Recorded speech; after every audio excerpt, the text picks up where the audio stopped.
Charo no yagin me. Mbaho tears or book. But you go to book. Okay, maybe I could see the message you were to the guys. No. When we are talking of devil are human beings. Some of them are people you are seeing on the street. Some are living under your roof. Some are people you are helping. Now, this is what happened. These three guys you are seeing here are devil in human form. They have planned to buy their master. They are apprentice. And they are making plans to buy their master. According to what they said, they wanted to buy their master and then sell everything in the shop and then share the money among themselves and run away. Before they were caught, they have already put rat poison into their master's food, which their master ate, but thankfully to God, he survived it. And now they are making the second plan again to put another to again before they were caught. I want to allow you to watch the video and see the kind of atrocities, the kind of wicked hearts people are exhibiting. Thank you. Charo no yagin me. Mbaho tears or book. But you go to book. Okay, maybe I could see the message you were to the guys.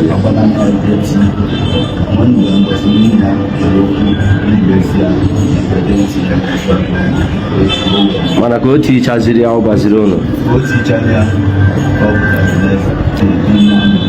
Na Bazirono na the man. No, when I see the man consider. You see the man consider.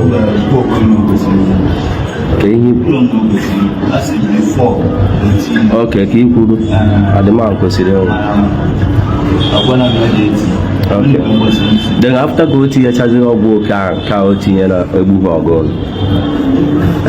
Go on a plan, it now. On an thought the power. Turn the hour. Go on, what I see, and Andy. Can go no paramakiti, Nandi.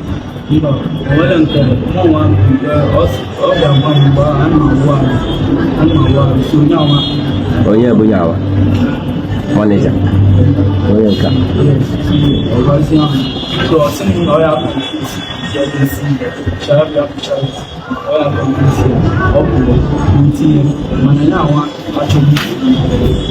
keki si mwana acha yitinye o gwara gị bụ na ọ ga-etinye ọ letazi gụnwe gwara ni ka ihe gwara usi ike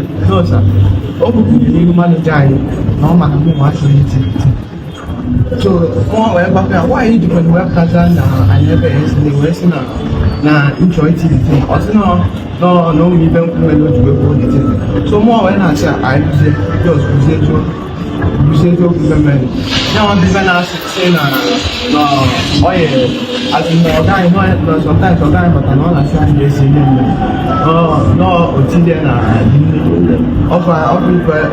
ko ya go na kwuru maka e convince why nke digia mba ọ sị mụ na iwe ajọ ya oke keki esiti ọga ndị na ihe esiti ọga akọ na ọsị na ọ confuse digia ko weti die ihe nọ na bụ na-ekwu ị na-ekwu ihe ọzọ nyawa na-ekwu ihe ọzọ ya tukwu na ya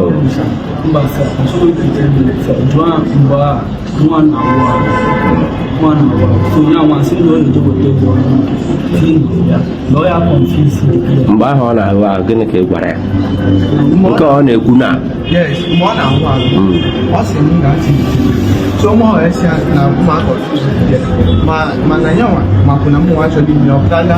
ihe kwuru hapụzie n'ọma ka ọ na ọ mara kedu ihe ịsara ya isi anyị ga-akọ so more esia na the no na dish na one ya confuse the girl ma mo mechede oputa wo sha dan say na mo actually team na the girl everybody dey but why na you make the dish of them na why were like that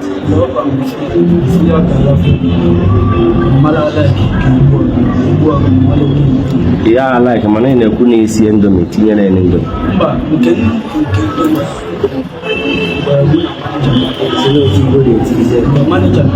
Kiti go n'indomi.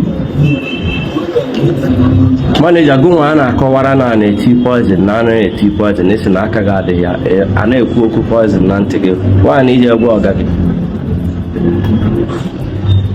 Can't feel now. If you know, if you don't make an own rock, it happens. But how can I plan it here? Another one. So, African because now I'm not all that idea of it. No, I don't see that. Native that. Or whatever, no TV. That's 18 editing. Yet, in the Lord, national program, even or is there organization here will be kind of welcome number 9. Then I hear go like Igbo go to Digo, but I look Igbo go ahead and wear us once. In a give. Amen. I go like you later. Back at the moment. Go, no. Yes, you did. Go, no.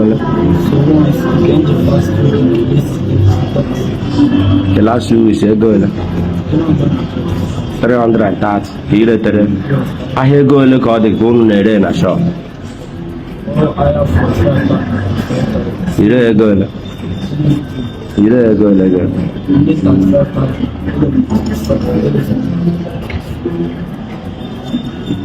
Oya buki the main problem. Oya buki the bar now. So no boy in a cool man. Can I get my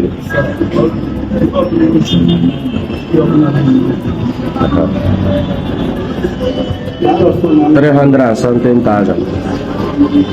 You really go anywhere.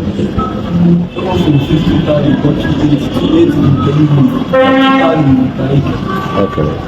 So any more on account. Go about. And I use it. I go let it in there.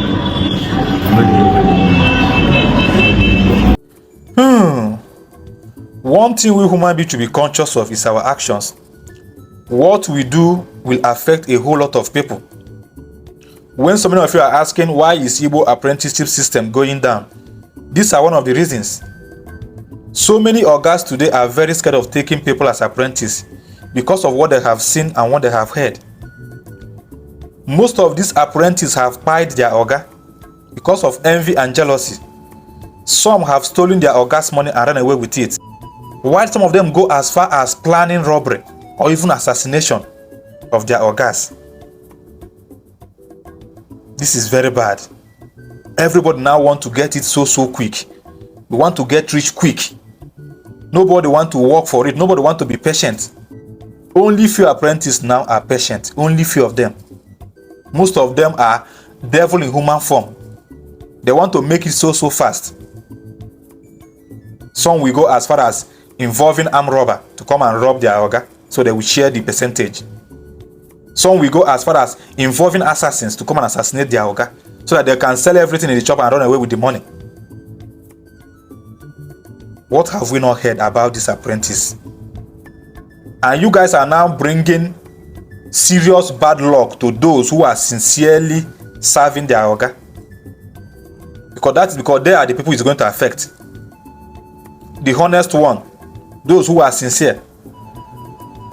These are the people that these actions of these guys will affect. Let's always be mindful of what we do.